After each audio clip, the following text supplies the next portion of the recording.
Bonjour à tous et ravi de vous retrouver pour un nouveau numéro de la mer à voir. Alors aujourd'hui ici, nous sommes sur le port de Brest, c'est pour aller à la rencontre de Laurent Marie, notre apnéiste local qui rentre d'une expédition au Nunavut dans le Grand Nord canadien. Il nous racontera ses plongées le long des icebergs dans une eau à moins de degrés.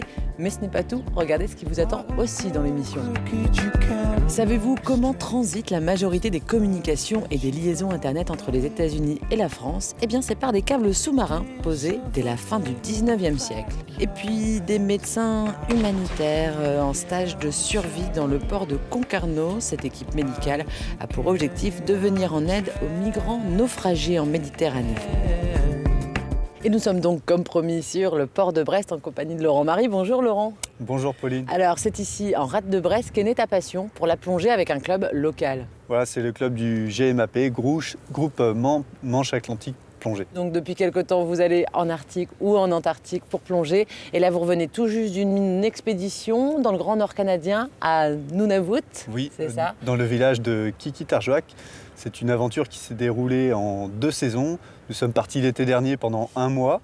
Et là, nous revenons de cette deuxième partie de l'aventure en hiver. Alors en hiver, ça veut dire quoi ? Il fait encore plus froid qu'en été ou c'était déjà assez glacial ? Voilà, il fait encore beaucoup plus froid qu'en été. On a rencontré des températures allant de moins 25 jusqu'à moins 40 degrés. Et la température de l'eau est quand même chaude par rapport à l'air, c'est moins 2 degrés. Quand on plonge dans de l'eau à 2 degrés comme ça, de quelle façon vous êtes équipé ? Est-ce que c'est les mêmes combinaisons qu'ici en rade de Brest ? Oui, bien sûr, on s'organise. Alors, dans un premier temps, on monte une tente. On y intègre tout notre matériel. On fait chauffer cette tente. Et une fois que la tente est bien chaude, il ne nous reste plus qu'à creuser un trou dans cette glace qui est épaisse de 80 cm à peu près. Et ensuite, on s'immerge pour faire nos images.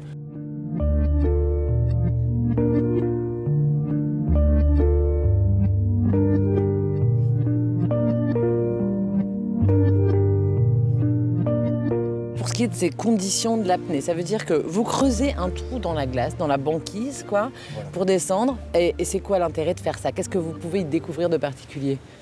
L'intérêt déjà d'y aller en hiver, c'est-à-dire qu'il y a peu de plancton et que l'eau est vraiment très limpide. Elle est très claire, contrairement à l'été. Donc on voulait déjà avoir cette clarté. On voulait faire une plongée sous la banquise aussi pour avoir cette sensation d'enfermement et puis de découvrir la beauté justement qu'on pouvait y trouver. Est-ce que c'est dangereux de plonger comme ça sous la glace et dans de l'eau aussi froide ? Contrairement en mer, là on peut percer la surface à n'importe quel endroit, à n'importe quel moment. Tandis que là, justement, il y a un endroit qui est déterminé à l'avance. Donc pendant toute la plongée, on pense à cette sortie. Et au fur et à mesure du temps, nos repères changent. C'est-à-dire que le trou, il reste dans notre tête, en fait, il reste ancré. Et donc on peut profiter au fur et à mesure du temps de cette plongée. Et à la fin, penser au trou, le localiser et ressortir. Et qu'est-ce qui vous plaît, vous, Laurent, dans ces plongées de l'extrême ? C'est des plongées qui sont complètement uniques, parce qu'on rencontre un univers qui est complètement fou, qui est complètement sidérant. Et sous cette banquise, on a découvert un colosse qui descendait jusqu'à moins 30 mètres. On est sous la banquise, donc il y a cette horizontalité. Et descendre le long de cet iceberg à une trentaine de mètres, il y a cette verticalité. Et donc on est complètement envoûté parce qu'il y a une lumière, une atmosphère qui est complètement fou, une lumière bleue, blanche. Et donc on se retrouve dans un univers bouleversant et ce sont des plongées qui sont émotionnellement très fortes. C'est comme un voyage sur une autre planète. Des plongées donc que vous avez partagées avec des enfants inuits, ça vous allez nous le raconter tout de suite. Mais juste avant, on part faire un petit tour sur la pointe nord du Finistère où l'on peut voir des câbles sous-marins, des câbles qui servent depuis le 19e siècle aux communications entre nous et les Américains. C'est Julie Sicot qui nous raconte.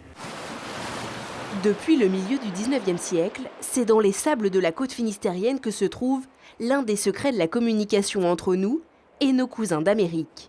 Un secret que connaît bien Jacques, il scrute le sable à la recherche d'un des premiers câbles télégraphiques posés en 1869. Il reliait la plage du Minou à Duxbury, aux États-Unis. Autrefois, il fallait, les bateaux les plus rapides mettaient 11 jours. Et là, le fait de poser ce câble, la transmission se faisait en moins d'1 minute. 1000 télégrammes transitaient environ chaque jour via un seul câble. Au fur et à mesure, d'autres liaisons ont été installées, comme celui-ci que l'on trouve plus loin sur la plage, des câbles qui commençaient à relier tous les continents du monde. Je pense que nous avons trouvé un vieux câble de l'administration. Maintenant, à savoir si c'est le câble qui partait à Dakar ou si c'est celui qui partait à Casablanca. Ces câbles, Jacques les connaît bien et sait où les trouver. Dans la crique de Déolène, ils sont pris dans les roches jusqu'à la mer. Une crique surplombée par l'ancien centre de télégraphie sous-marine de l'Atlantique Nord. La station a fermé en 1962. Jacques y a travaillé pendant plusieurs années. On faisait de la surveillance et on intervenait s'il y avait un problème sur le câble. Et lorsqu'il y avait une rupture ou un défaut sur le câble, tout était fait ici. Nous étions tous dans l'obligation de porter des chaussons. Et tout le monde avait une blouse grise, parce qu'il ne fallait pas se tacher lorsqu'on mettait de l'encre dans les siphons qui servaient à enregistrer les signaux. Des câbles au cœur de cuivre et recouverts de gutta-percha, un latex qui isole de l'eau de mer. Ils peuvent être posés parfois à près de 8000 mètres de profondeur, une technologie pionnière et moderne pour l'époque. Ce sont les Anglais qui ont démarré avec un petit peu les Américains. Et entre les premiers travaux pour essayer de faire passer ces câbles et les câbles réels, effectivement, il s'est déroulé plus d'une dizaine d'années avec beaucoup de difficultés. Ça a changé considérablement les choses et en particulier, c'est ce qui a permis le développement des agences de presse. Plus de 260 câbles sont aujourd'hui posés dans les mers du monde. La majorité du trafic Internet transite par ces câbles, dont les ancêtres restent visibles sur nos plages. Et nous sommes de retour sur le port de Brest en compagnie de notre apnéiste Laurent Marie. Laurent, l'idée dans cette expédition au Nunavut, dans le Grand Nord canadien dont vous revenez, c'était aussi de proposer des plongées à des enfants inuits. Comment ça s'est passé avec eux ? Pour la plupart, ils ne savent pas nager. Ils ont aussi peur de l'eau, pour tout un tas de raisons. Il y a des cultures et des légendes justement qui inculquent cette peur de l'eau. Donc il y a peu de plongeurs. Il y a peu de plongeurs dans le village. Il n'y en a simplement que 4 qui pêchent et qui ramassent des coquillages. Donc ils sont quand même initiés à cette plongée. Ils savent qu'on peut descendre sous la mer pour regarder ce qui s'y passe.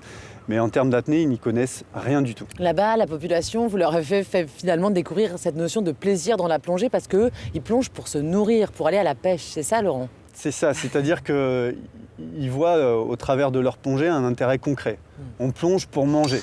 Tandis que plonger pour le plaisir, ça c'était justement une rencontre. Et c'était ça ce qu'on voulait faire justement. Nous, on voulait montrer à ces enfants la beauté des fonds et cette impression d'être sous la banquise.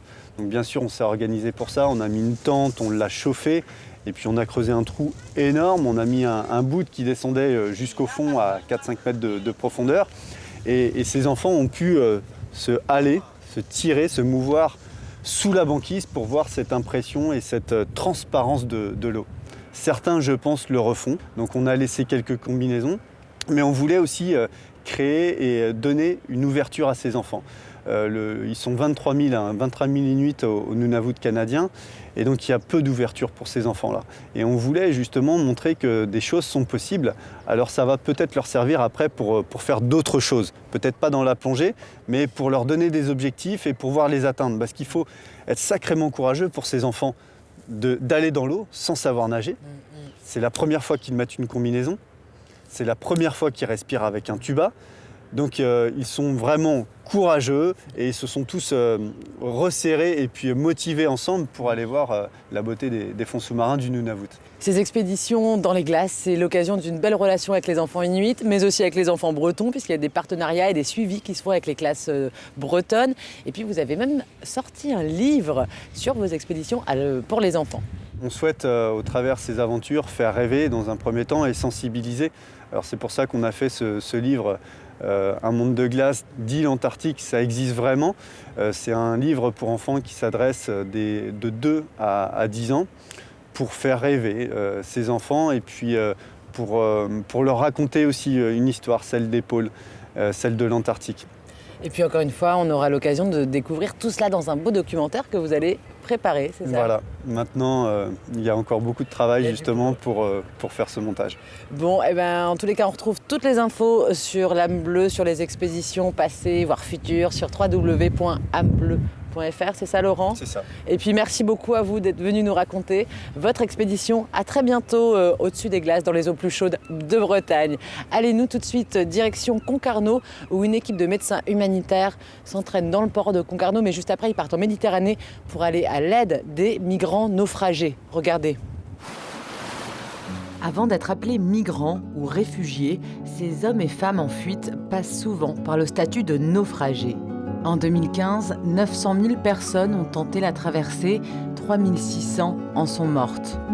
Aujourd'hui, aucun organisme ne vient à leur secours en mer. La société de sauvetage SOS Méditerranée, fondée il y a quelques mois, compte bien faire des vagues dans cet océan de silence.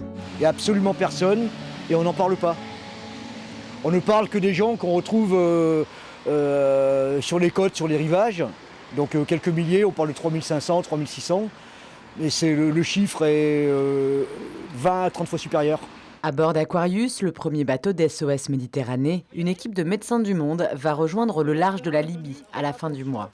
Mais ces professionnels de l'urgence médicale n'ont pas forcément le pied marin. Cette semaine, ils étaient donc en stage au centre de formation maritime de Concarneau.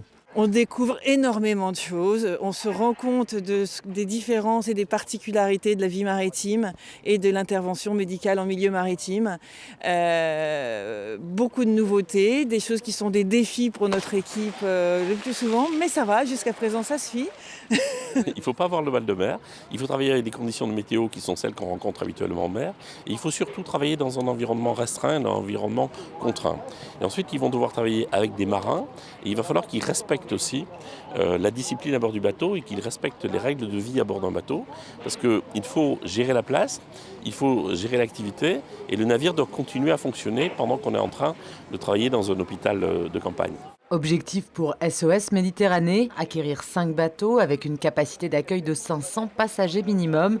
Chaque navire coûte 1,2 million d'euros. Et pour les financer, l'association fait appel à la générosité des gouvernements, des grosses entreprises et du grand public. Pour l'heure, une subvention de 40 millions d'euros devrait leur être accordée par l'État français. Et voilà, la mer à voir, c'est terminé pour aujourd'hui, mais promis, on se retrouve le mois prochain pour prendre des nouvelles de la mer. Ciao!